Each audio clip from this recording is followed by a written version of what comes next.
Velkommen til den første af 4 debatprogrammer her på KNR, hvor vi skal blive klogere på, hvad politikerne vil gøre ved en række udfordringer, som Grønland står overfor. I dette første program skal det handle om landets vigtigste erhverv, nemlig fiskeriet.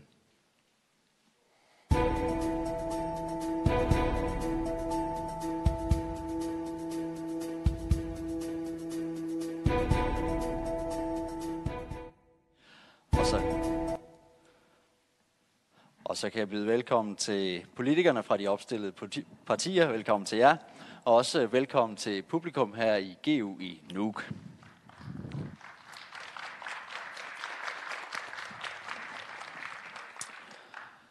Fiskeriet beskæftiger lidt over en femtedel af arbejdsstyrken her i landet, og hvert år eksporteres der fiskeriprodukter ud af landet for 2 milliarder kroner. Flere partier vil ændre på betingelserne for i fiskeriet. Ejerskabet til kvoterne skal spredes ud, lyder det for flere. En spredning af fiskeriet kan dog blive svært at gennemføre, når politikerne samtidig skal bruge penge til sundhedsvæsen, uddannelse og pensioner. Det vurderer formanden for Økonomisk Råd. Prøver at se med, hvad han siger her. Så det, man kan sige ud fra sådan et samfundsmæssigt perspektiv, og på lidt længere sigt, det er selvfølgelig, at det er utrolig vigtigt at have så høj en effektivitet i fiskeriet som muligt. Det er den måde, man får skabt den største samfundskage på, og det er den måde, man så også sikrer sig, at ressourcerne anvendes fornuftigt, og man har arbejdskraft, så kan bruges på andre ting, og dermed skabe et bredere erhvervsgrundlag i landet. Vælger politikerne at gå den vej, som fiskerilovsforslaget peger, nemlig mod at gøre fiskeriet mere ineffektivt, så bekræfter selvstyrets egne beregninger, at det vil betyde færre indtægter til landskassen, og det kan få konsekvenser for de dårligt stillede her i landet. Men generelt er det jo sådan, at mange af selvstyrets og dem også kommunernes udgifter, det især kommer de dårligere stillede i samfundet til gavn, ved at man stiller forskellige opgaveløsninger til rådighed for borgerne, alt fra undervisning over sundhed og videre. Så derfor er der selvfølgelig en fordelingsprofil i det, og hvis man er nødt til at lave besparelser, så vil der være en tendens til, at det især rammer den såkaldte tunge ende. Torben M. Andersen vurderer desuden, at ambitionen om at skabe en mere lige indkomstfordeling med fiskerilovsforslaget er skudt ved siden af. Der er bestemt ikke nogen garanti for, at det faktisk vil give en mere lige indkomstfordeling i samfundet. Strengt taget er der en større risiko for, at det er det modsatte, der vil resultat. Kim Kielsen, Siumut, lad mig begynde hos dig. Siumut har meldt ud, at vi skal have flere ind i fiskeriet. Hvorfor er det vigtigt for jer at få flere i fiskeriet, når vi hører, at det kan koste penge? Nu skal man jo nok tage det her med et gran salt. Vi så jo med BNP'en, hvor meget 6% i forskel. Så jeg synes nu her, den måde, som vi går ind og kigger på i fiskeriet, vi vil gerne have flere ind. Vi vil have fiskeriet spredt ud på flere hænder. Nu er det jo inde på 9 cirka. Så det kan vi jo så gå ind og sige, dem vil vi gerne have spredt ud mere. Vi vil gerne have øget, hvad kalder man det, dem, der har med i fiskeriet, med at gøre ind med fiskeriet, på flere hænder. Men når du så hører økonomiprofessoren her, han siger, at samfundskagen den kan blive mindre, altså der bliver færre penge til jer politikere at bruge på sundhed, velfærd, uddannelse og den slags ting. Hvem skal betale for det? Nu kan vi jo gå ind og sige med hensyn til noget, som han også har været inde og påpege flere forskellige ting om, det med lufthavnene, problematikken inde med lufthavnen. Vi har jo sagt, at vi vil gerne have mulighed for at bygge lufthavnene, sådan så vi kan få ædle fisken heroppe, og så få den direkte ud med fly, eller hvis det skal være fersk fisk, og så få den direkte ud med fly, sådan så vi forventer at få høje priser på det område der. I stedet for det er frosttøet. Her det er frisk fisk, vi taler om, inde på et marked, hvor du kan få en højere pris. Det tror jeg også, at man kan gå ind og sige, det skal nok også med i en beregning, fordi det er vejen frem. Vi kan ikke stå i stampe, vi kan ikke være i den situation, vi er i dag. Så vi skal ind og kigge på fiskerilovgivningen. Vi har sammen i naalakkersuisut, inklusiv IA, inklusiv Naleraq, været smidt fiskerilovsforslaget hen til Inatsisartut, hvor det er blevet sendt i første behandling af det hele. Der efterfølgende, så er vi udskrevet valg, så er forslaget væk nu her. Så nu skal vi så videre. Hvordan skal vi så mødes om at så samarbejde med at få den største andel ud af de forskellige ting? Fordi selvfølgelig er der ikke en eneste politiker, der vil smadre et fiskeri, der kører godt her i Grønland. Det kører for 5 år siden, og frem til nu, er der over 1 milliard ekstra til fiskerne i lommen. Også det kystnære. Jeg synes, det er den rigtige vej, vi går, og jeg synes også, det er den måde, vi skal køre efter. Men igen, Vi skal prøve at sprede fiskeriet ud på nogle flere hænder. Fordi dem, der ejer ressourcen om på Østkysten her i Sommersort Kommune, efter den 20. i måneden, har jo over 50% af børnene, der går sultne i seng. Der er medejere af de forskellige kvoter. Sådan kan det ikke være. Vi skal have en større andel af pengene her. Rønner. Og så springer over til dig, Saulsvig. Som Kim Kielsen sagde, I var også en del af naalakkersuisut, da det her fiskerilovsforslag blev lagt frem. Er I grundlæggende enige med Siumut om, at fiskeriet skal spredes ud på flere hænder? Jeg vil sige i første omgang, at vi gjorde det meget, meget klart helt fra start, at det her forslag, som ligger, det var ikke et forslag, vi synes var i tip-top stand. Der er nogle ting, der skal gøres anderledes. Vi er enige i, at ejerskabet skal spredes ud. Det er også derfor, vi har været ude og sige helt klart, lad os gå bort fra de 5 år. Vi skal op og tale 15 år, hvis vi skal gøre det fornuftigt og sikre, at der ikke bare sker det, at rentabiliteten i fiskeriet går fuldstændig fløjten. Så vi er nødt til at være meget mere fornuftige her, end det forslag, der er fremlagt, og det har vi sagt helt fra start fra Inuit Ataqatigiit.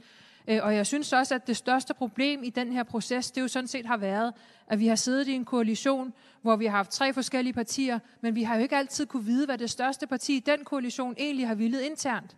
Der er blevet sagt forskellige ting, og ja, det er jo så det, der har været vilkårene. Så vi har været ude og sige meget klart fra start, vi vil gerne have nogle andre ting belyst i det her. Vi vil ikke lave en lov, som kommer til at resultere i, at vi mister en masse penge til landskassen. Og det gør vi jo, hvis vi laver den lov, som den ser ud nu. Der er nogle ting, der skal ændres i det. Jeg får dig lidt på banen lidt senere, Kim Kielsen. Vi skal lige høre, hvad de andre partier de vil. Lad os lige starte med Demokraterne, Niels Thomsen. Skal fiskeriet spredes ud på flere hænder? Altså fiskeriet har en stor betydning for hele samfundsøkonomi. Vi taler om mange familiers livsindkomster. Så derfor skal vi sikre et stærkere fiskerierhverv. Og der kan jeg høre, at alle partier har en vilje til at gå på kompromis i erkendelse af, at vi i alt for mange år har brugt en masse energi på noget, der ikke er blevet konkretiseret i nogle bedre rammer for erhvervet. Og det skal vi som det første gøre i næste valgperiode. Men når det så er sagt, så er det ikke tilstrækkeligt, at vi kun ser på fiskeriloven. Vi skal se på, hvilke faktorer, der påvirker erhvervets evne til at generere indtægter til hele landet. Og der må vi for eksempel se på infrastruktur, eksempelvis lufthavne, og vi må også se på, hvor er det, vi skal bygge boliger. Altså, vi skal bygge boliger der, hvor der er mulighed for erhvervsvækst. Og det er der, hvor der er fisk.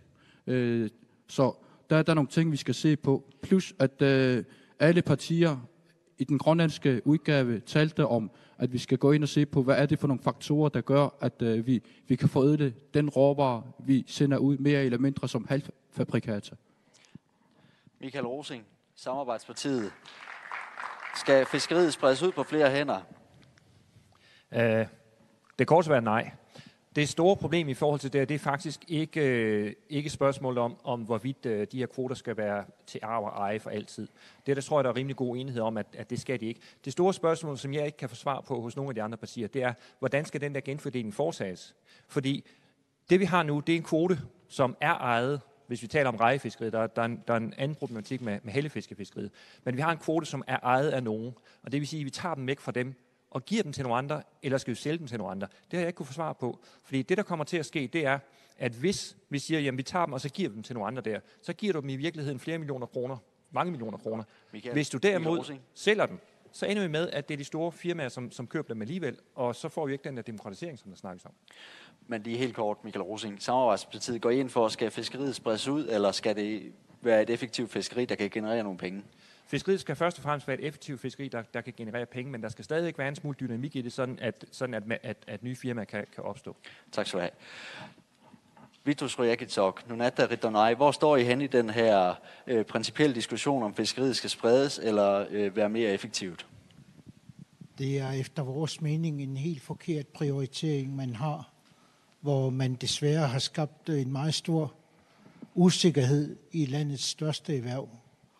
Man har skabt usikkerhed om, hvad der skal ske, når man engang har kondemneret fiskekvoterne.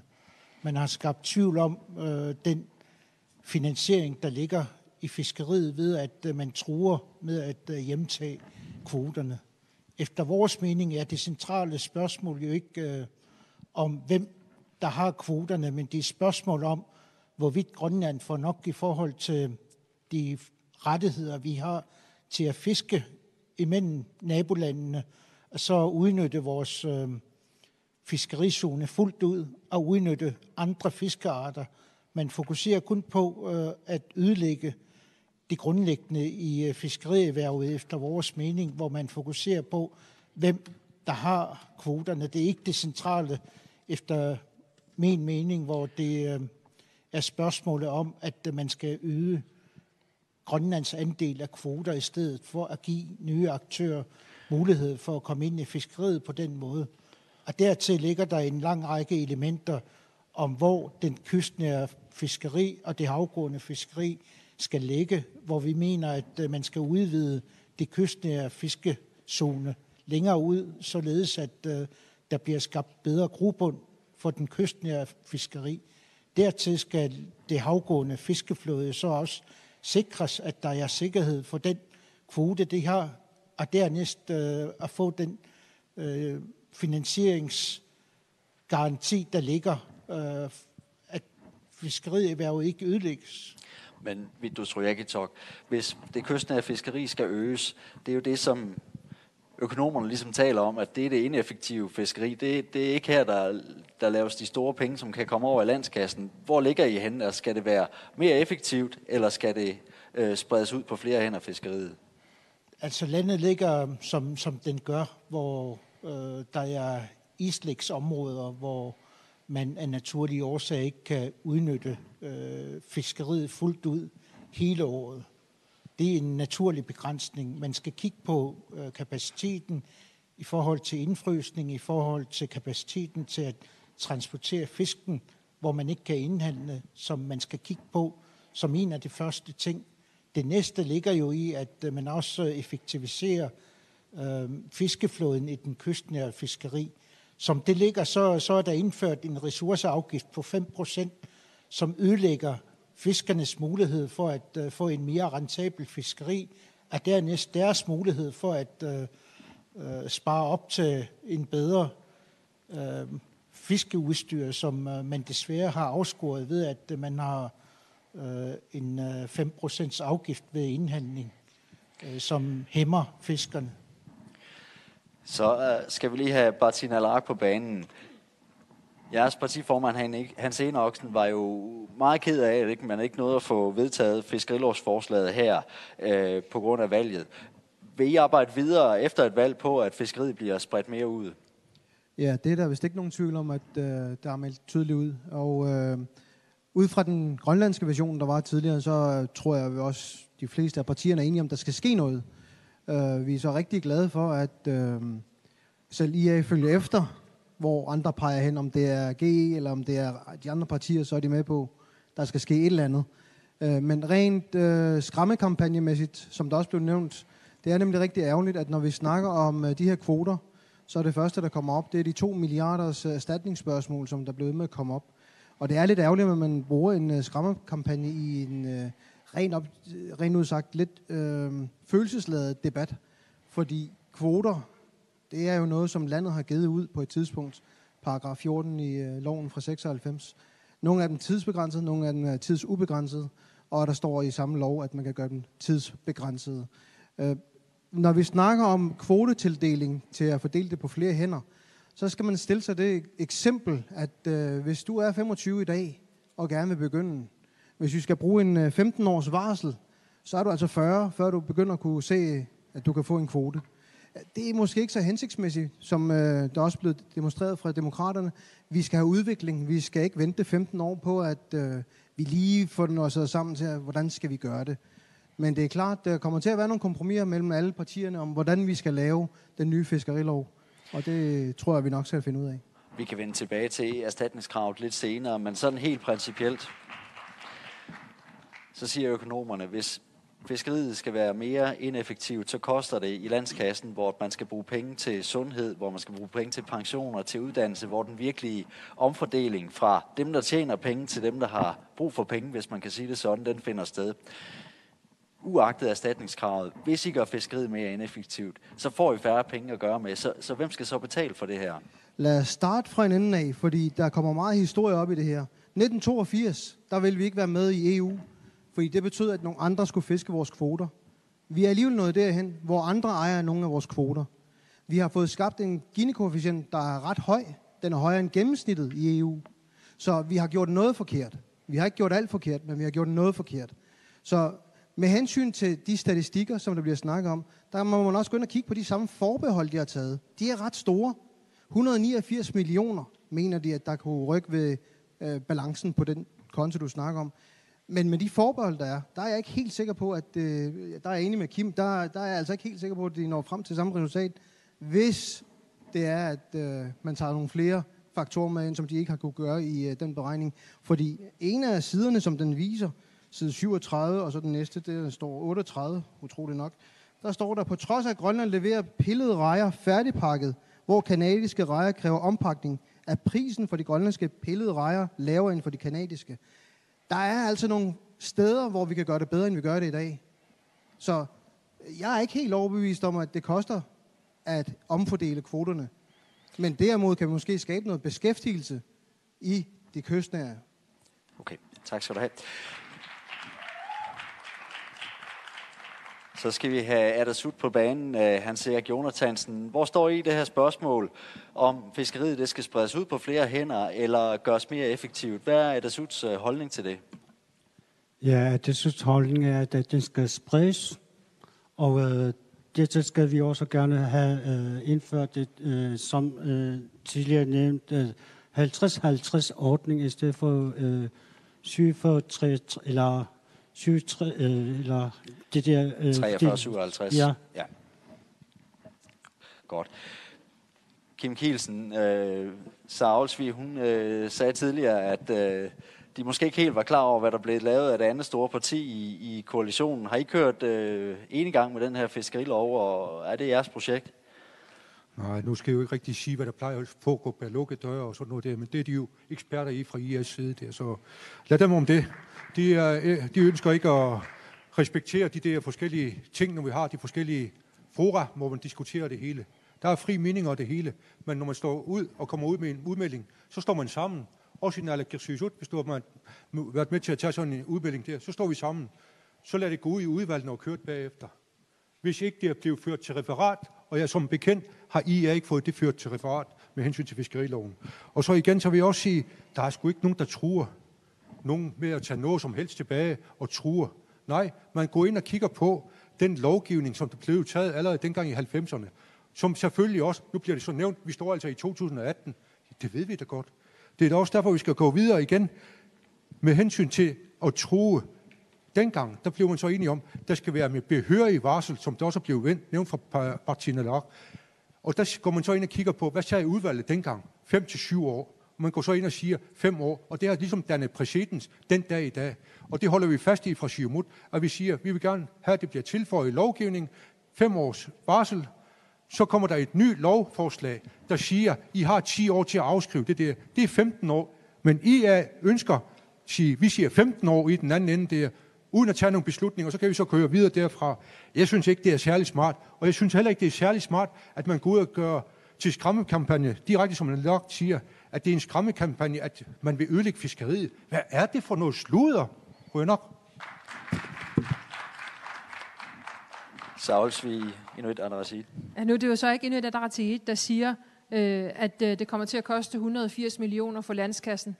Det er jo beregningerne, der siger det. Det er det, vi forholder os til. Og Martina Lark, ja, altså man kan jo høre, hvad Kim sagde før. Vi kom jo først med et forslag om at tidsbegrænse kvoterne til 3 år. Så var der et flertal, som mente, det skulle være 5 år. Men det blev aldrig indført i lovgivningen dengang. Og der var det altså ikke os, der sad for bordenden. Så at det første af os, der følger med nu, det er vist omvendt. Vi kommer til gengæld med et helt klart budskab om, at hvis vi skal sikre, der er stabilitet i det her erhverv, og vi skal sikre, at den rent faktisk skaber indtægter til landskassen, uden at gå ud og pille ved, at der er nogle ting, som skal kunne køre sammen og hænge sammen for de enkelte selskaber, også for de nye, der kommer ind, jamen så skal vi have længere tid end 5 år, og der siger vi 15 år. Men jeg er glad for at høre, at der er nye toner fra Siumut, Det håber jeg så holder hele vejen igennem, for selvfølgelig sidder jeg ikke og refererer fra, hvad der bliver sagt på et naalakkersuisut-møde, men hvad der bliver sagt fra talerstolen, det hører alle jo. Og der har det jo ikke været det samme fra person til person fra Siumut. Der er vi nødt til at have nogle mere klare meldinger, og der kan vi tilbyde fra Inuit Ataqatigiit, at vi står sammen omkring de ting, vi har sagt om fiskeriet, og det gør vi også i dag, det gjorde vi også til førstebehandlingen. Så jeg synes, der er nogle ting her, hvor man ikke melder klart ud, hvor man vil finde de 180 millioner. Man har heller ikke sagt noget om, hvor man vil finde pengene, hvis man indfører 50-50, som jo er en god idé, bortset fra, at det fungerer sådan i forvejen i dag, og de 7% i sig selv koster 24 millioner på landskassen. Niels Thomsen, Demokraterne. Altså, de der 180 millioner, jeg ved ikke, hvor man har dem fra. De konsekvensanalyser, der er blevet lavet, der er et stort spænd. Man går fra lidt over 10 millioner til hen mod 200 millioner, hvor man direkte siger, at tallene er behæftet med stor usikkerhed. Og det er dårligt politisk håndværk. Altså, vi har at gøre med landets vigtigste erhverv, og så går man ind og gambler med erhvervet, fordi man ikke er i stand til at lave et stykke arbejde, som kan udgøre et godt politisk beslutningsgrundlag. Det er det første, man skal gøre. Man skal sætte sig sammen og lave et bedre arbejde. Og det vi skal, det er, at vi skal skabe et stærkere erhverv ved at gå ind og lave nogle sikre vilkår. Nogle sikre vilkår, hvor man ikke bare går ind politisk og ændrer på vilkårene fra dag til dag. Og med hensyn til, om ejerskabet af kvoter skal spredes, det er noget, der kan ske. Altså, vi skal ikke gå ind fra politisk side og sige, at det er noget, der skal ske. Vi skal skabe mulighed for, at nye aktører kan komme ind, men det skal ikke være politikere, der går ind og deler gaver ud til venner eller andre. Det skal være på markedsvilkår, lidt ligesom på Færøerne, hvor man bruger noget, man kalder for en aktionsmodel. Man splitter nogle kvoter op, efter at have hjemtaget dem, og så går markedet ind, altså aktørerne ind og byder ind, og det er noget, der gavner landskassen direkte fra dag 1. På Færøerne første år, der gavnede det landskassen med 70 millioner, og det var noget, som erhvervet var tilfredse med. Det var noget, som skatteborgerne var tilfredse med. Det vil sige, det er en løsning, som alle er glade for. Så frem for at mundhugges de store partier, så bør vi hellere se på, hvad er det for nogle løsninger, vi kan komme op med. Det er noget, der vil gavne hele landet, og jeg tror ikke, at vi er fortjent med, at vi har nogle politikere, der hellere vil slås. Vi skal se på nogle løsninger. Michael Rosing, Samarbejdspartiet, ganske kort. Jeg mangler stadig svar på mit spørgsmål. Hvem er det, der skal have de kvoter? Hvis man kigger på forårssamlingen i 2017, punkt 115, som var den her 50-50-1, der kan man se, at i den betænkning til andenbehandlingen, der skrev hele fiskeriudvalget, som bestod af Siumut, IA, Demokraterne og Naleraq, de skrev, at de her kvoter skal tilbagekaldes med 5 års varsel, og de skal gives tilbage, og der skal gives præference til dem, der har haft kvoterne før. Det vil sige, I skrev sådan set under på, at man skulle tage kvoterne tilbage fra dem, der havde købt dem, og give dem tilbage til dem, der havde solgt dem. Er det en måde at skabe stabilitet på? Jeg er ikke enig i den i hvert fald. Vi vender tilbage til det med, hvem der skal have kvoterne lige om lidt. Kim Kielsen, han får lige sidste ord i den her runde. Kim Kielsen, Niels Thomsen, han siger her, det var jo et opsigtsvækkende lovforslag, at fiskeriloven blev lagt frem, og man skriver, embedsmændene selv skriver, at det her det kommer til at koste samfundet penge. Kunne I ikke have gjort forarbejdet lidt bedre? Jo, det kunne nok. Man kan altid være bagklog, men samtidig så vil jeg også gå ind og sige, du har haft et erhverv, der har haft 14 måneder til at gå ind og så prøve at få lavet en aftale sammen. Det fik de heller ikke gjort. Det er ærgerligt. Og så igen, hvor man taler fra noget talerstol og nede bag ryggen bag det hele også. Jeg synes, det er... Vi kigger fremad nu. Vi kigger, hvordan og hvorledes vi skal have i gang med en ny fiskerilov. Og der er Siumut klar til at være med, til at samarbejde om, at vi får en fiskerilov, der kigger fremad, der ikke skal blive ved med at gå ind og få nogle særlov, vi skal have ind på den anden side af det hele. Og samtidig med hensyn til 5%, som Vitus nævner med hensyn til, hvad kalder man det, afgift og det hele. Ja, selvfølgelig har man nævnt det dengang. Og den holder vi også ved fra Siumut. Men der står også, at man kan forhandle sig til det. Hvordan og hvorledes. Men der står minimum, skal det være en 10 øre, og den er så oppe på en 5'er nu. Godt. Tak for den her runde. Et af de centrale ønsker fra partierne, det er at tilbagekalde de tidsubegrænsede rejekvoter. Alt efter hvordan det gør, så kan det medføre et stort erstatningskrav mod selvstyret, og det skal vi have partiernes holdning til nu.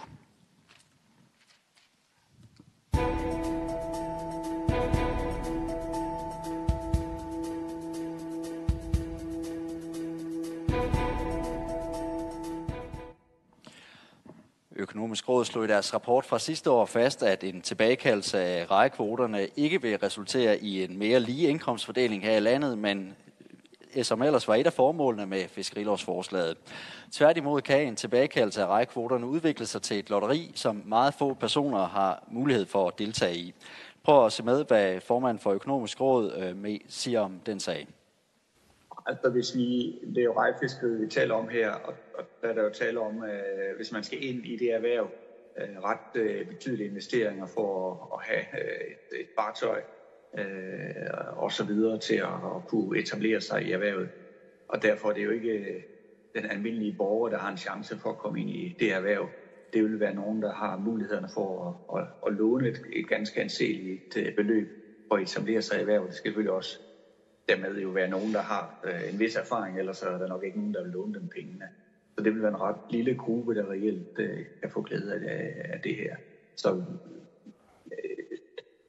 hvis baggrunden er, at alle skal have del i det, så er det igen en pil, der peger tilbage på ressourcerenteafgiften som langt det mest ideelle instrument til at sikre, at alle kan få del af det. Alle kan ikke i noget realistisk scenarie komme til at eje fiskefartøjer på den måde få del i det. Men via ressourceafgiften, renteafgiften, så får man del i det. Kim Kielsen, allerførst, I er ophavsmænd til det her forslag. Hvem er det, der skal have rejekvoterne, som Siumut ønsker at tilbagekalde med de her 5 års varsel?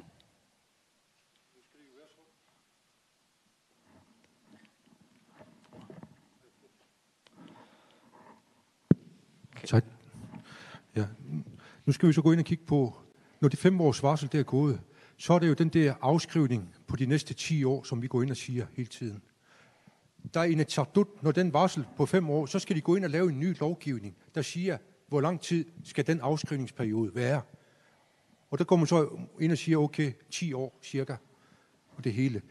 Så i den mellemliggende periode, så kan du jo gå ind og sige, nu skal vi til at revurdere, hvordan og hvorledes de der næste kvoter, de skal uddelegeres. Og inden da, kan du allerede sige, i første omgang, 10% af kvoten, måske forøgelse af den kvote, som vi havde nu her på 11.000 tons. Sådan en, hvis der kommer sådan en igen senere, i henhold til den biologiske rådgivning, så siger man, den kan vi lige tage til side, men der skal vi jo snakke med erhverv, fordi den der 50-50-ordning, den er jo der.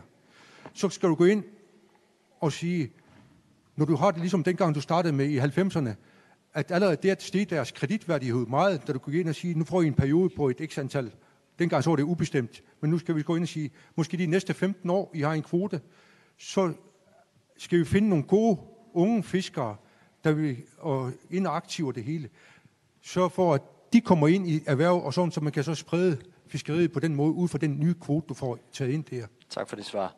Michael Rosing, var det svar på de spørgsmål? Det er nye unge fiskere. Hvilke nye unge fiskere? Hvem er det, der skal have dem? Altså i den betænkning, der står der, at præference skal give til dem, der har deltaget i fiskeriet før. Dem, der har deltaget i fiskeriet før, de har haft en kvote. Hvis de har haft en kvote og ikke har den længere, så har de solgt den. Det, der står i den betænkning, det er at tage kvoten fra dem, der købte den, give den tilbage til dem, der har solgt den. Jeg har ikke fået svar på, hvordan I har tænkt jer at gøre det. Men Michael Rosing, er det ikke også fair nok, at Kim Kielsen han siger, at der er et ønske om at kunne få unge ind i fiskeriet, så det er måden at gøre det på? Jo, det er fair nok, at unge skal ind i fiskeriet. Det er vi slet ikke i tvivl om. Men altså, jeg er ret enig med Økonomisk Råd om, at der må være et form for ressourcerente, eller som Niels Thomsen står og snakker om, en form for aktionssystem, som sikrer, at vi rent faktisk får noget ud af det her. Men realiteten er bare, at det havgående fiskeri efter rejer, som er det fiskeri, vi snakker om, det er så kapitalintensivt, at komme ind i det er næsten umuligt. Så jeg kan simpelthen ikke. Jeg vil ønske, at der var en god og smart måde at gøre det på, sådan at alle fik en chance. Jeg kan ikke se en måde, så hvis vi skal gøre det her, så skal jeg først vide, hvordan er de her ting, jeg gør det. Jeg har ikke fået noget svar endnu. Peter Broberg, Martin Alarak, hvem skal have kvoterne? Jamen, lad mig lige starte fra det sidste bemærkning, Michael Rosing havde, fordi at, hvis du går ind og kigger på afskrivningstiden, den har I også lyttet til branchen, kunne jeg høre, at det er op til 20-25 år. De store supertrålere, de bliver altså nogle gange afskrevet, skulle jeg til at kalde det, i løbet af 3-5 år. Polar Seafood kører i hvert fald med deres 3-10 års i deres årsregnskab. Og fabrikker, de kører også mellem 5 og 15 år. Det er ikke fordi, vi har brug for rigtig lang tid til at afskrive tingene, for at du kan finansiere den. Der, hvor vi har et problem, det er, i dag, så kan du ikke få finansiering til en mindre tråler eller lignende, hvis ikke du har noget sikkerhed, fordi de nægter at tage sikkerhed i det udstyr, du køber. Og det er jo en af grundproblemerne med det, vi kigger på her. Det er derfor, man skal have kvoter. De skal have noget håndgribeligt at have sikkerhed for, at det, du laver, det kommer du til at tjene penge på. Så genfordelingen, det er ud fra, hvem har behov for at etablere noget nyt, for eksempel. Fordi de store, når de engang ikke har tidsubegrænset kvoter længere, de har afskrevet, de har tjent deres trålere hjem. Det er ikke dem, vi har behov for at beskytte. De er ressourcestærke. Det er de nye, der kommer ind i branchen. Det ser vi mange gange med iværksættere. De mangler finansieringsmuligheder. Og kvoter er her et godt sted at sige, der kan vi hjælpe. Vil I så gå ind, og hvordan vil I så gå ind og hjælpe de her nye? Vil I stille kapital til rådighed, for eksempel, for at de kan låne til en trawler, eller hvad? Når vi hører økonomisk råd, der skal formentlig være tale om folk, der har erfaring. Det er svært at gå ind i banken med sit glatte ansigt, og så låne 200-300 millioner til en rejetrawler. Der har været nogle forslag fra Parti Nadar, for eksempel med oprettelse af en bank, hvor man for eksempel kan bruge de 400 millioner, der er hævet ud fra pensionskasserne, og også kan give mulighed for, at SIK's medlemmer kan lægge deres penge ind et sted, hvor de kan yngle. Og et af de måder at gøre det på, det er nemlig at sige, så har vi et sted her, hvor man kan søge finansiering. Dermed ikke sagt, at vi skal finansiere alt. Fordi det er jo derfor, man får en kvote. Det er det, man tager pant i fra en banks side. Om det er en bank, vi opretter, eller om det er en eksisterende bank. Det er lidt mere sikkert, end at tage pant i et skib, som måske ikke har noget at fiske. Vitus Rujakitok. Hvor står I henne i det her spørgsmål? Hjemkaldelse af kvoterne er ikke noget, som vi synes er særlig gennemtænkt plan, fordi der er ingen plan B med hensyn til hvem der skal have det. Man ødelægger et erhverv, fordi man fratager de eksisterende rederier, der opbevarer en masse arbejdspladser til søs og til lands. Man skal respektere, at det er med til at opretholde landets økonomi og skaber og genererer en masse skatteindtægter og jobs. Og jeg synes, der mangler respekt for den indflydelse, som de eksisterende rederier har.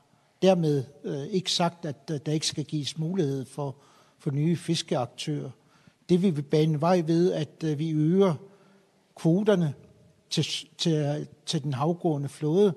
Ikke kun hvad rejer angår torsk, rødfisk, krabber, hellefisk, sild, makreller osv.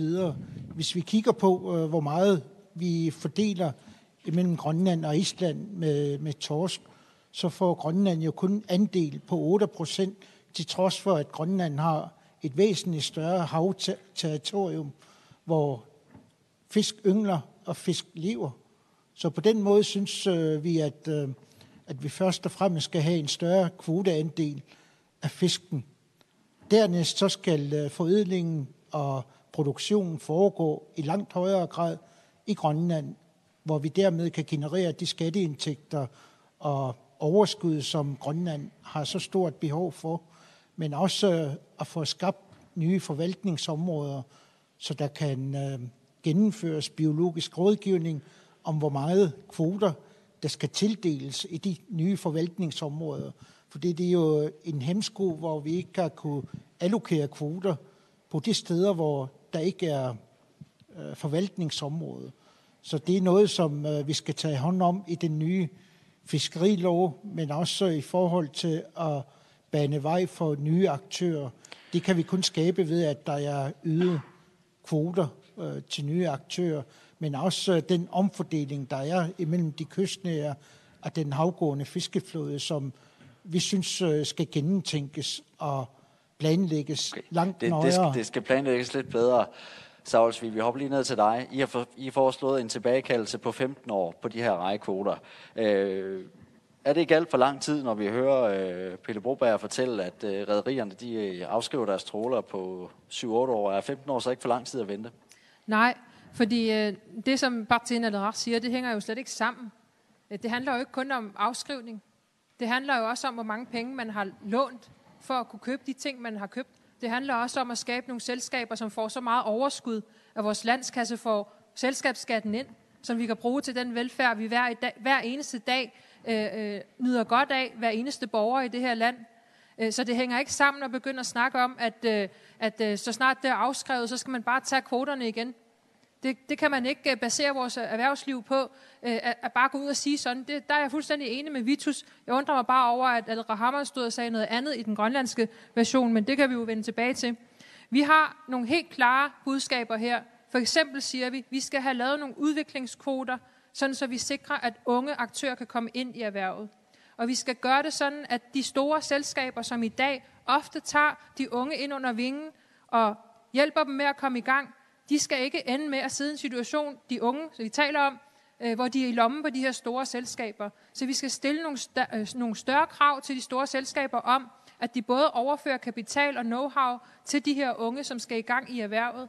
Og så er vi altså nødt til også at se på, hvordan vi skal for eksempel sikre, at når vi hjemkalder kvoterne, som vi jo alle sammen her mener, måske bortset fra et enkelt parti, hvor skal de så komme hen? Og der peger vi på, at vi skal have en kvotebørs, som er administreret og forvaltet af naalakkersuisut, sådan så vi netop har en samfundskontrol med kvoterne. Det er vi nødt til at have, fordi i dag er det jo, som alle siger her, de store selskaber, som har fået særlig rejekvoten, fuldstændig tidsubegrænset. Og det er det, vi gerne vil have et opgør med. Og der peger vi på 15 år for at sikre, at der er stabilitet i erhvervet, for at sikre, at vi kan sikre os, at vi får penge i kassen fra selskabsskatter, sådan så vi har penge til den velfærd, vi også gerne vil have. Niels Thomsen. Den her tilbagekaldelse af demokraterne, hvor lang tid skal der gå? Vores bud er 10 år. Det er et kompromis mellem de to store partier, men det er ikke for et kompromisforslag. Der går vi ind og ser på afskrivningsreglerne, og der har et andet parti redegjort for det, som jeg også gjorde i den grønlandske, så det skal jeg ikke gentage. Men det relevante, det er, hvem er det, der skal have kvoterne?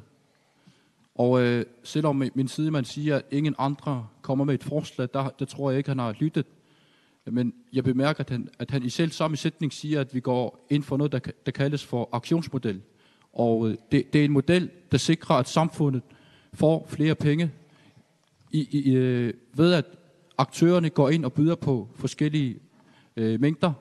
Det vil sige, at det er markedet, der går ind og definerer, hvad er det for en afgift, lad os kalde det for en afgift, der skal tilfalde landets kasse, frem for at det er politikere, der ikke har forstand på erhvervet, der fra centralt hold går ind og nævner et givet beløb, som måske gør, at erhvervet ikke kan udvikle sig. Altså, vi taler om landets vigtigste erhverv, som også skal have økonomisk råderum til at kunne udvikle sig. Det vil sige investeringer, som i sidste ende skaber arbejdspladser. Det vil sige flere skattekroner til landets kasse. Og i det aspekt, der skal vi erkende, at fiskerierhvervet er et erhverv, der opererer i et internationalt, globalt marked, hvor det handler om at være stærkest. Og det er specielt, når vi taler om rejefiskeri. Det er kapitalintensivt, og nye aktører, de skal kunne komme ind. Og det kan man gøre, hvis man evner at lave en business case. Meget simpelt. Men hvor man selvfølgelig skal have branchekendskab plus finansiering. Men det er ikke umuligt, som visse partier får det til at lyde som om. Tak.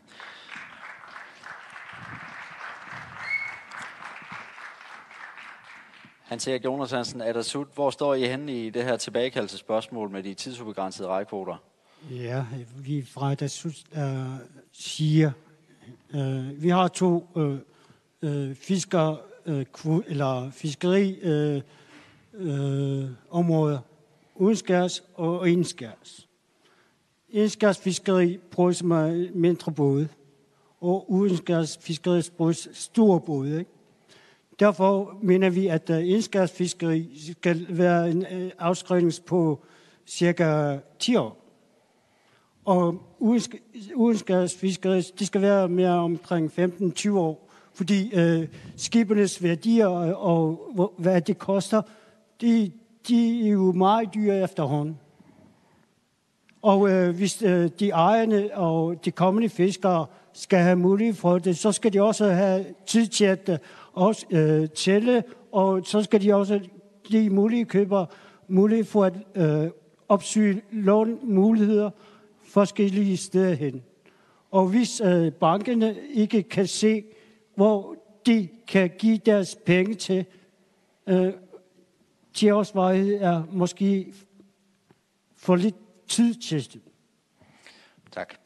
Kim Kielsen, du får lige lov til at runde den her af. Pelle Broberg lagde det selv på banen, bragte det selv på banen. Skræmmekampagne blev det kaldt, men ikke desto mindre. De store rederier har truet selvstyret med et søgsmål, hvis man laver den her tilbagekaldelse. En del af det søgsmål kommer jo fra en tilbagekaldelsesperiode på 5 år, som de mener er alt for kort. Ganske kort her, Kim Kielsen. Jeres egen rapport, som I købte og bestilte fra Copenhagen Economics, anslog, at der vil måske komme et erstatningskrav op imod 2 milliarder kroner. Kan du berolige skatteyderne i det her land i forhold til, kommer de til at betale for, at I skal have jeres politik igennem, hvis der kommer sådan et erstatningskrav her? Jeg vil sige det sådan. Der står i den fiskerilov, vi har nu, det skal tilbagekaldes med behørig varsel. Og der er man så gået ud fra det udvalg og sige, det er mellem 5 og 7 år. Og så siger man så i dag, nu skønner man, at man ligesom har dannet præcedens, at det bliver 5 år. Og når du har så gået de 5 år, de er gået, så laver du den lovgivning. Nu har jeg sagt det 3. og 4. gang. Vi laver den lovgivning, der siger, nu er der den med afskrivning på de næste 10 år, og den frist, man siger efterfølgende, du har jo så mulighed for at afskrive det over de næste 10 år. Og den tror jeg også, de forskellige aktører vil spise, fordi det er jo ikke kun 5 år, men det er alt i alt, så er det 15 år, vi taler om her. De første år, i henhold til loven, du varsler 5 år, om 5 år, så går vi i gang med at lave lovgivning med tilbagekaldelseskraft og det hele, og så er det næste år, de næste 10 år. Sådan skal den forstås. Rønner. Pelle Broberg, Martin Alarak, ganske kort her til sidst. Ganske kort. Hallo? Ja, ganske kort. Et af problemstillingerne har Niels allerede nævnt. Vi sidder med politik her, og politikere er ikke altid de bedste til at føre virksomheder. Så derfor skal vi lave rammevilkårene. Og det er der, hvor man kan se nogle gange, hvor uddannelse ikke er nok. Du er også nødt til at have noget praktisk erfaring. Så jeg vil bare lige runde den af med at sige, det er jo ikke alle kvoter, der bliver frataget folk. Det her det er en 7% ændring, vi har snakket om til at begynde med. 50-50. Det er altså ikke verdens undergang. Og hvis de så også samtidig skal over at blive ved med at fiske kvoterne, men måske bruge en kvotemodel eller kvotebankmodel, auktionsmodel, så er det stadig noget, hvor de kommer til at have noget omsætning. Og jeg kan stadig ikke se, hvorfor man skal gå ud og true med 2 milliarder søgsmål. Tak for det. Der skal flere ud og fiske, hører vi flere politikere mene her. Samtidig så kæmper fabrikkerne på land med at skaffe arbejdskraft. Det skal vi høre politikernes visioner for, hvordan de vil løse det problem nu.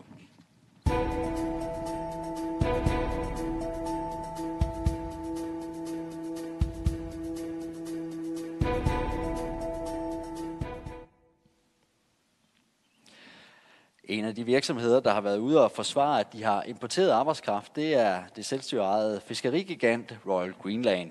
I februar kom det nemlig frem, at Royal Greenland havde hentet 27 nye medarbejdere i Fjernøsten. Prøv at se med her, hvad Royal Greenlands fabrikschef i Manit Sok sagde om det. Nunaqavissunni sulisuqarusoqaagut kisianni pisinnaasut perussuttullu naammanginnamik ta tassunga tasnakhatau killissimavugut allatutaarnartumik avataaningaanni tikisitsisariaqarlut kiinamiullu suleqatigalugit pitsaasuusut toqqisimanartuusullu suleqataasoq unnersiorpooq sullerisuurussuu suami linniartilaaginnaaraani tassa innerlaanna pulaasarput aalisakkat suugalluarpat immaasaarullii qaleraallillu ingerlaannangaattum pullaviinikuu aalisakkeриvillu naammattunik tunnisassiussaguni pitsaasunik sulisoqartariaqarpooq taamaammat tassani pisariaqalersimavoq kiniserinik sulisoqalermassa aalisakkerivimmi nunaqavissunik aalayaatsunik sulisoqarpooq suliartungitsoortartullu imaaginnavilleraangamik aalayaatsut eqqormaqartarput alayaatsoruussuarn sulisoqarpuut taakkulu tassa qasutsineqartarput suleqatit suliartungitsoortaleraangata taamaattumik nunana allaningaatikisitinikkut alayaatsuamerliisittarpuu taamaillutalu aalisarneq amma tuniassiorneq pitsaanorusumingerliler sittarpoq kiinamiunillu tikisittineq nunaqavissunik sulisusarsiornermingaanniik akisuneruvoq uqaatigisariaqarpara maani nunatsinni sulisussa pisariaqartittagu pissarsiarisit nautsigit ajunginneruussuussaaluar kien taamaangimmat amigaatiqartaratta avataaniingaatikistariaqartarnerp taanna aernakusorneru suliussarsiorneq amma akisunerus. Sara Olsvig fra Inuit Ataqatigiit. Er det på tide at lave en mere åben politik for Grønland i forhold til at få arbejdskræfter til, som kan besætte nogle af arbejdspladserne? Eller hvordan ser I på det her problem? Jeg synes, man er nødt til at se på den her problematik fra flere vinkler. Og det første er selvfølgelig, at det skal kunne betale sig at arbejde. Der er vi allerede gået i gang med nogle reformer, som vi jo har samarbejdet om ganske fint i den nuværende koalition, hvor vi sikrer, at det rent faktisk i højere grad kan betale sig at arbejde, også selvom man har nogle af de laveste indkomster og har brug for at få boligsikring og børnetilskud. Og det er vi nødt til at arbejde videre med. Derfor så peger vi fra Inuit Ataqatigiit på et beskæftigelsesfradrag. Men det bliver ikke nok. Vi er også nødt til at tale om socialpolitik. Vi er nødt til at tale om de mange mennesker, som i dag har så ondt i livet, at de faktisk ikke kan passe et job. Det er en kæmpe, kæmpe udfordring for vores land, og vi bruger mange milliarder faktisk på socialområdet fra år til år. For at sikre, at der faktisk skal ske noget, så er vi nødt til at gøre tingene anderledes. Så det her det er nogle ting, som man er nødt til at arbejde med fra flere forskellige vinkler. Og så vil jeg sige, jeg synes også, det er på tide, at vi taler åbent i samfundet omkring vores arbejdsmoral, fordi der er selvfølgelig også en udfordring der. Og det er noget, som jeg synes, vi skal tale om på tværs, sammen med de forskellige organisationer, med de forskellige virksomheder, og ikke være bange for at tage det op fra politisk hold. Niels Thomsen fra Demokraterne. Du er jo selv involveret i fiskeriet, men det her det er jo ikke kun et problem i fiskeriet. Hvad er løsningen på det her? Jo, altså det er desværre noget, jeg kender alt for godt til. Som det også bliver påpeget, der må vi gå ind og se på lovgivning inden for det sociale område. I dag, der har vi at gøre med en stor gruppe, der klassificeres som hørende ind under noget, der kaldes for matchgruppe 1, det vil sige arbejdsparate, men som reelt spekulerer i ikke at arbejde, fordi de set fra dem er mere lønsomt at bare sidde i sofaen, og det skal vi have ændret, det vil sige stramme op inden for noget lovgivning. Plus at vi har noget, der et mobilitetsproblem. Altså folk, vi hører om unge mennesker i deres bedste arbejdsalder i Østgrønland, der ikke kan finde et arbejde lokalt, men som gerne vil flytte til Vestkysten eller til et andet sted, for at have et arbejde inden for fiskeindustrien. Men det er der, hvor vi som politikere skal beveje for, at det kan lade sig gøre, ved at bygge boliger der, hvor der rent faktisk er arbejdspladser. Altså i dag, der er det alt for planøkonomisk styret, hvor vi fordeler byggeri af boliger med videre, uden at skele til, hvor er det, der er mangel på arbejdskraft, eksempelvis. Vitus Reagetok, Nunatta Riddanai. Hvad vil I gøre for at skaffe fabrikkerne mere arbejdskraft? Der er øjensynligt samspilsproblemer, som fabriksarbejderne lider under. Det er det første, som man må erkende. Royal Greenland har tidligere med succes jo gennemført produktivitetsforhøjelse, forbedre fastholdelsespolitikken ved at man tager hånd om medarbejdernes samspilsproblemer derhjemme, sociale problemer, der gør, at det ikke kan komme på arbejde og forlade deres job i utide. Den store frafald har man fået bugt med i forbindelse med etableringen af Royal Greenland Academy i sin tid, som har været med til at forbedre fastholdelsen af medarbejderne. Men vi kan jo se nu, at det ikke er tilstrækkeligt, hvor der er nødt til at komme bedre løn- og ansættelsesvilkår i Royal Greenland regi, men også i de andre virksomheder øjensynligt. Dertil så er der anvisningsmuligheder af ledige fra andre steder til Maniitsoq og til Ilulissat og forskellige steder. Vi har jo set, at man med stor succes kan importere arbejdskraft fra Østgrønland til nordgrønlandske bygder, som har kunne fastholde jobs i indhandlingsanlæggene og i fabrikkerne i Qasigiannguit tidligere, så det kan godt lade sig gøre at besætte jobsene med lokale og grønlændere ovenikøbet. Så jeg synes, det er noget, som virksomheden må bestræbe sig på at forbedre hvordan man kan sikre, at arbejdspladsen bliver attraktivt, men også lønsomt, men også sikkert at arbejde i. Det er en del af de aspekter, som man må kigge på. Tak. Michael Rosing, Samarbejdspartiet, hvad vil I gøre? Altså først og fremmest, så skal man jo lige tænke på, hvad er problemet her? Problemet her er, at man kommer ind med en hel masse fisk, og så har man ikke arbejder til at producere fisken. Så spørgsmålet er, om man har for få arbejdere, eller man har for mange fisk. Fordi rigtig mange fiskerier, der har de jo en landingspligt. Det betyder, at fisken skal forarbejdes på land. Men hvis det nu var mere lønsomt at forarbejde den ude til havs, så skulle man måske overveje at gøre det. Jeg har set en beregning, som jeg så ikke er sikker på holder, men jeg har i hvert fald set en beregning, der siger, at hver arbejdsplads på land koster ca. 1 million kroner om året. Og de penge kunne vi faktisk bruge til 3 varme hænder i plejesektoren, eller noget af den stil. Så spørgsmålet er i virkeligheden, skal vi blive ved med at tænke på os selv som et land, hvor vi skal have fiskefabrikker alle steder, eller skal vi tænke på os selv som et land, hvor vi har et fiskeri, der kan betale sig? På den anden side der, i forhold til at få den stabile arbejdskraft osv., der er vi fuldstændig enige. Vi har den her ydelsesfælde, vi har det her problem, som Skattevelfærdskommissionen påpegede for mange, mange år siden, og vi har ikke rigtig gjort noget. Der er sket noget her på det sidste, men det har ikke rigtig hjulpet. Og der mener vi fra Samarbejdspartiet, at der kræver det samarbejde. Det kræver simpelthen, at vi laver om på den måde, vi laver politik på i Grønland. Vi har snakket om at lave brede forlig i mange år. Det er ikke sket endnu.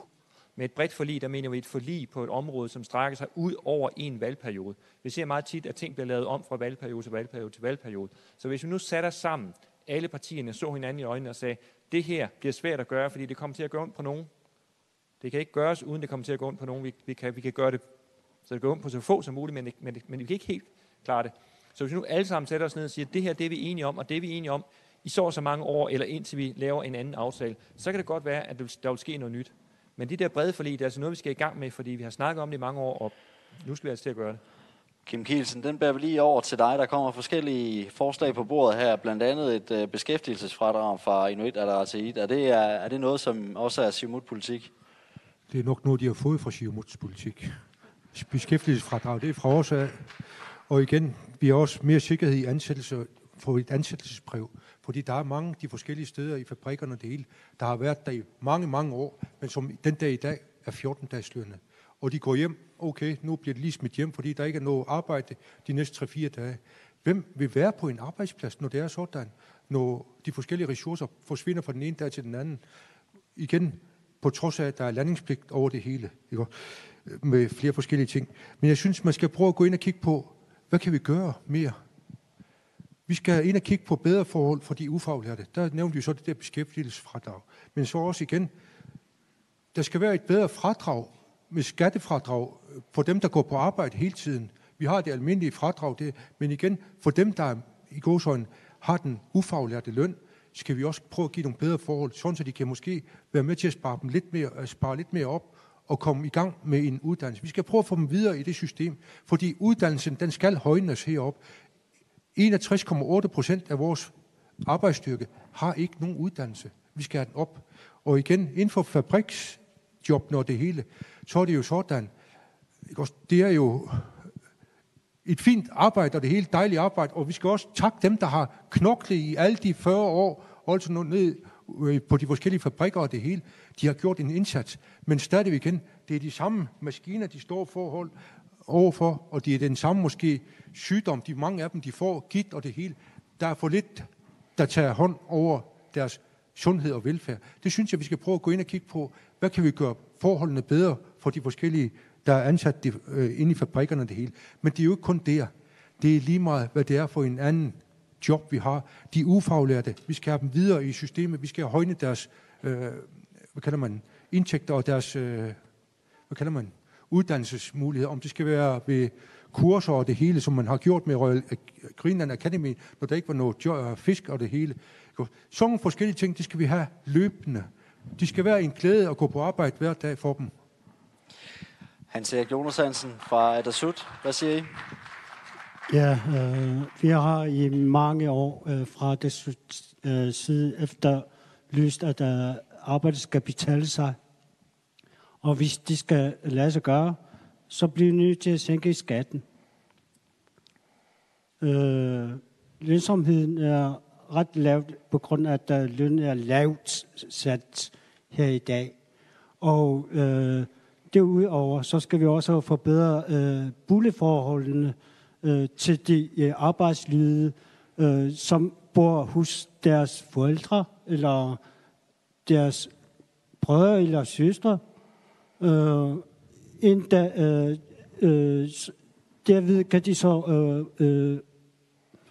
tage deres liv til deres ansvar, i stedet for at lade dem ligge hos deres forældre eller søstre eller andre familiemedlemmer.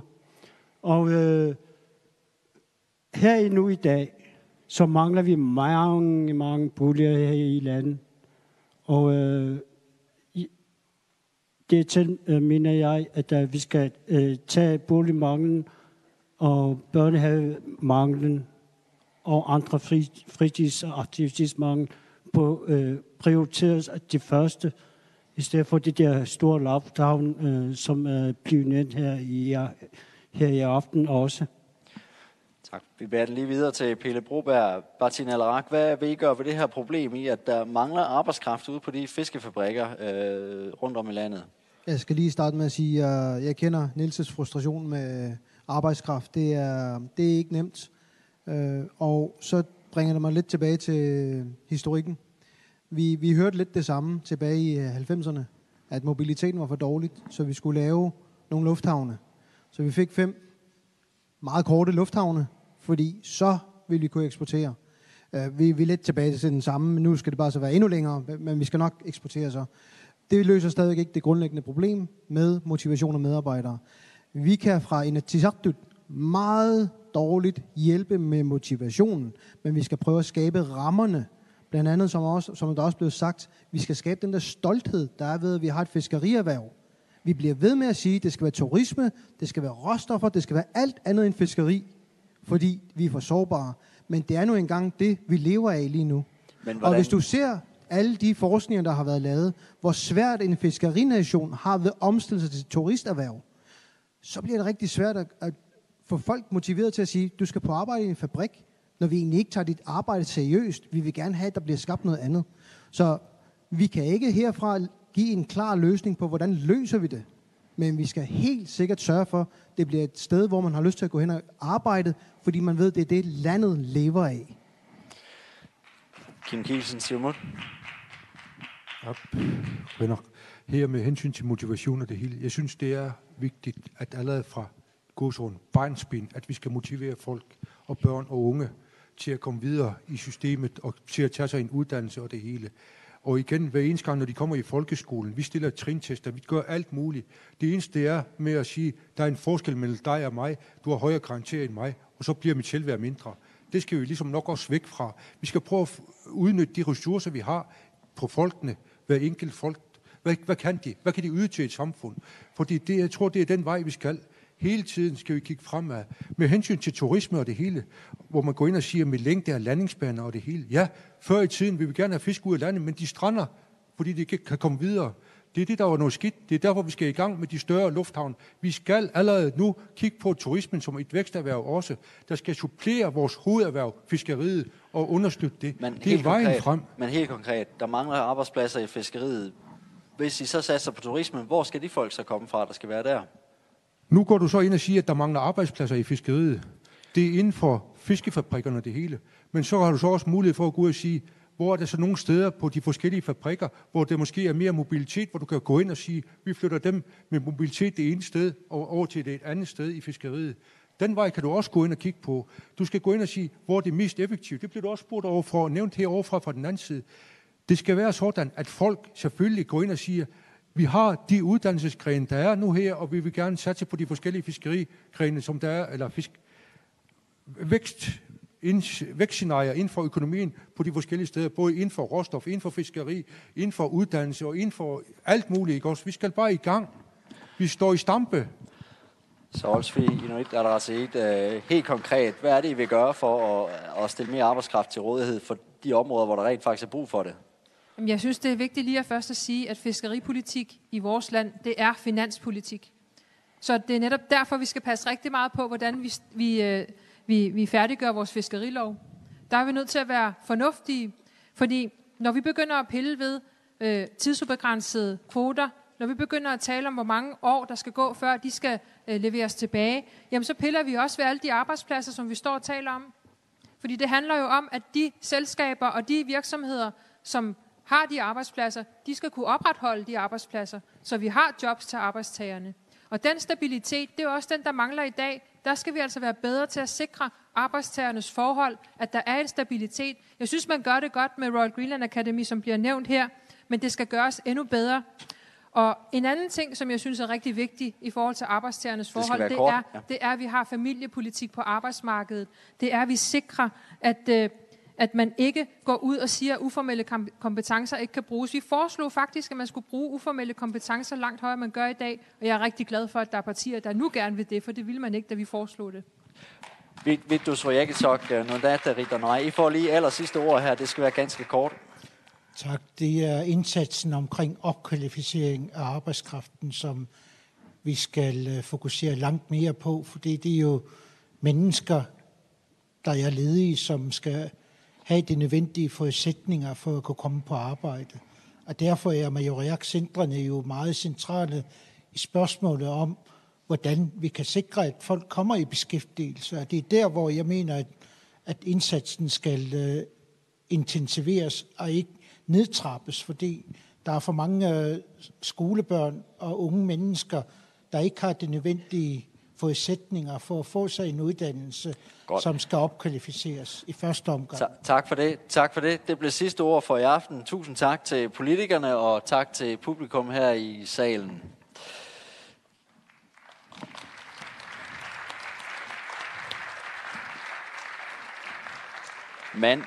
Mandag er vi tilbage med en ny debat her på KNR, hvor det skal handle om folkeskolen. Det er samme tid og sted på gensyn.